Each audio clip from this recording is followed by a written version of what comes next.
So if you're watching this video, you probably have a certain idea of what working on Wall Street is really like. We've all seen the same movies and TV shows and go through our rigorous finance and accounting classes dreaming of the day that we can wake up to be Patrick Bateman. But realistically, that's not really what Wall Street is like. If this is your first time on my channel, then hey, my name is Cameron Galbraith. I am a finance professional here in New York City, and I've been working here on Wall Street for about the last year and a half. My life now is a bit different than I thought it was maybe gonna be when I started my career. And I think that's because there are some pretty common misconceptions about what it's like to work on Wall Street. So in today's video, I'm gonna break down what those misconceptions are and give you a bit of a reality check. And with that, let's get into the video. All right, so number one might be the most shocking thing to you if you haven't ever visited New York before, and that's that Wall Street isn't actually on Wall Street. Yes, historically and in the past, a lot of the large financial institutions and investment banks were down on Wall Street in the financial district. But in the wake of 9/11 and a lot of other factors, Wall Street now is really Midtown. And what I mean by that is the largest financial institutions and investment banks are all in Midtown, on Park Ave, on Madison, on Vanderbilt, up near Grand Central, basically. At this point, it's really only Goldman that is still down in FiDi near Wall Street. JP Morgan, Morgan Stanley, Citi, all the other big guys are up in Midtown. Midtown also is home to some of the largest private equity firms in the world. I used to work in the same office as Blackstone and Pershing Square Capital Management, the well-known hedge fund started by Bill Ackman, was started in Pershing Square, which, if you don't know, is right next to Grand Central in Midtown. Realistically, the fact that Wall Street is in Midtown is much nicer. FiDi is down south Manhattan, and it's not the easiest place to get to. So to be in Midtown and to have the majority of the firms right in Midtown where it's really easy to get to makes your life so much easier. Also, that's why Murray Hill is as popular as it is for recent college grads, because it's a 15-20 minute walk to the office over in Midtown. And really, that's just one of those things that I was confused by when I first moved here. I thought, oh, because my office isn't down in FiDi on Wall Street, I'm not really working on Wall Street. But in all honesty, the largest firms are not on Wall Street anymore. So that is the first misconception. Wall Street isn't on Wall Street. All right, misconception number two is that you start with a high salary on day one.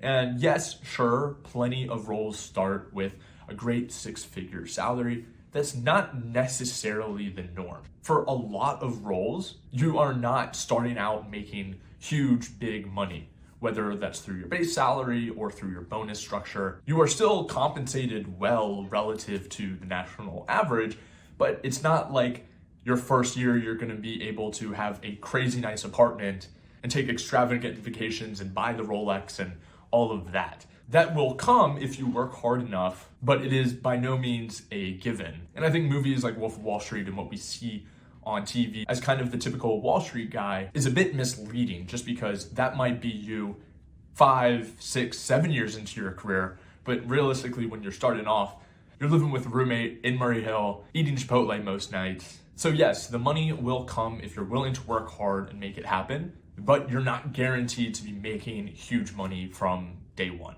All right, the next misconception is that everybody who works on Wall Street is from a good school. And yes, my perspective is probably a bit warped due to survivorship bias, but by no means is everyone who is working in the industry from a Ivy League school, from a Target school. That's just not the case. And yes, sure, a lot of them are, but it's a huge industry, and New York City and the finance industry in general attracts people who want to work hard and who do work hard. So you often see people who may have gone to a non-target school really thrive here, because once you're kind of past that first few years of your career, you're judged more on your merit and your work ethic and your results than the school that's on your resume. So as you kind of progress in your career and you see people in more senior positions, that's where the actual education is a bit more varied, because at that stage in your career, you really have to show your results, and you can't just be reliant on where you went to school. So if you're a student from a non-target school, I hope this gives you a little bit more confidence just to know that if you are willing to work extremely hard, you can make it happen. The next common misconception about Wall Street is that it is only for finance majors. And yes, sure, those with a finance degree probably make up the majority of people on Wall Street. It does not mean that you can't land a role coming from a non-finance background. I know people who had so many different degrees in college, whether it's philosophy, marketing, biology, you name it. You don't have to be a finance major to land a role here. And frankly, a lot of times, if you have a little bit more of a diverse educational background, it actually can work to your advantage. For example, if you have a background in computer science, then maybe you'll understand technology companies a little bit better than the traditional finance major, and you can do a great job as an analyst on a TMT coverage team. The same goes for people with a biology or a pre-med background, or alternatively, if you have more of the people skills, that might serve you well in a more people-oriented role. And of course, every company relies on accounting, so there are plenty of accounting majors. All right, the next thing is something that you probably won't hear too much about on TikTok or YouTube, but it's that not everybody is an investment banker or a trader. When you think of these companies and you think of a traditional role on Wall Street, you think of kind of that classic investment banker, the hedge fund trader, but the majority of roles are not that. When you think about a business, especially for financial services firms, there are so many other roles and aspects that go into making a company successful. So that's people in risk, compliance, IT, accounting, HR, and of course, all the other front office roles like debt capital markets, credit, asset management, and everything in between. Wall Street is a lot broader than what you might just see on your TikTok For You page. The next misconception is something that has relatively been debunked thanks to kind of the authenticity that you see here on TikTok and YouTube. That misconception is that Wall Street is glamorous. We've all seen The Wolf of Wall Street where they are constantly partying and going to nice dinners and golfing with clients. But that's not necessarily the case, especially when you're just starting out. As an analyst, you are the one doing the grunt work. It is the late nights, the slides that go in the appendix on the 100th slide of the slide deck, and really just doing all the little things that then allow your seniors to go do the fun stuff. Especially when you're just starting out, Wall Street can be very stressful. And this is something I've talked about quite a bit on this channel, is just the pressure to perform, the competition between you and your peers, not just on your team or in your firm, but all over the city.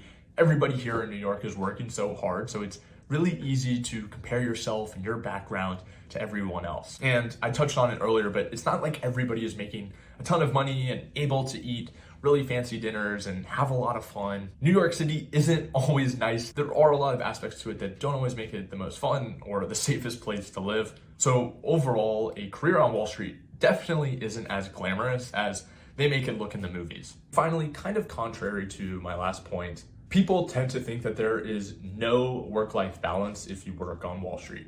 And yes, of course, there are certain roles and teams where you're just gonna be working constantly and you're not gonna have that work-life balance. But by no means is that necessarily the norm or the average. A lot of roles and industries are cyclical. So at times you're gonna be really busy, but maybe at other parts of the year, it's a little bit more relaxed. Or maybe you're in a more back office role and it is a little bit more of that kind of 9 to 5 consistent work.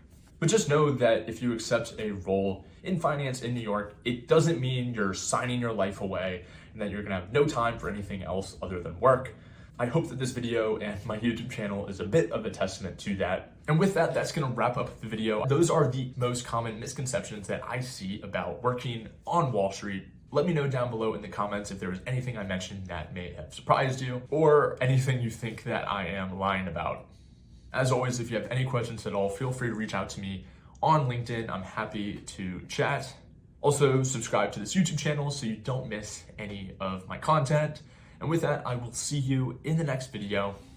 Peace.